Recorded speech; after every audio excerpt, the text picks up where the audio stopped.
Chris Johnson. I'm the president and co-owner of People's Brewing Company here in Lafayette, Indiana.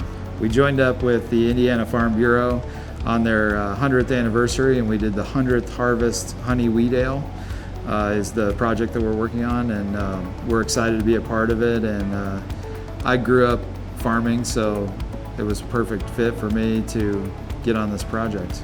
Agriculture is a huge part of the brewing industry. Our grains and hops are grown by farmers all across the country, and more grown by farmers right here in Indiana.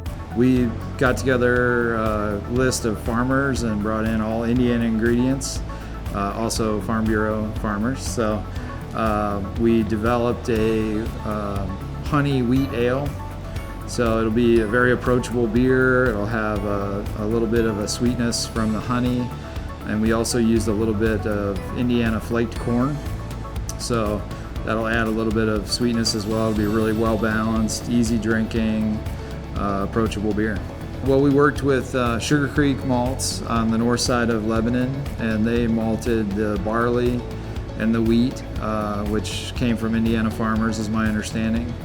There were probably 20 or 30 different malt houses when, 100 years ago from today that were operating in Indiana, supplying their own brewing operations, and then Prohibition kind of wiped that out.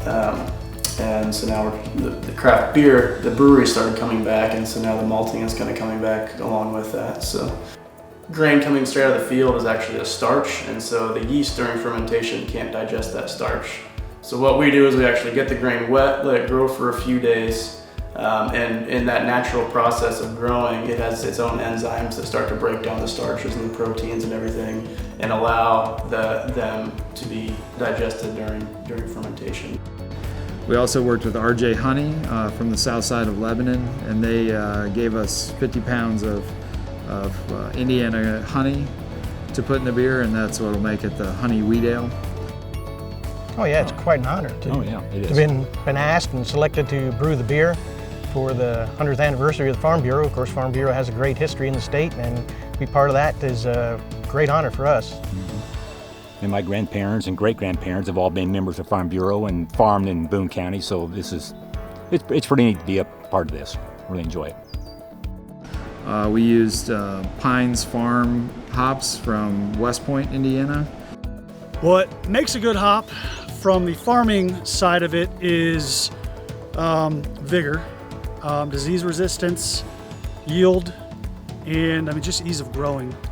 And then on the brewer side, they want something that is going to have a good aroma, add good flavor to the beer, something unique. A lot of hops tend to have a citrusy type flavor.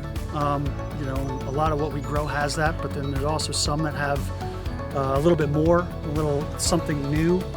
We'll have the 100th harvest done for the Indiana State Fair to debut, and then after that it'll be available in the package stores and bars and restaurants from the north part of the state down to almost Bloomington.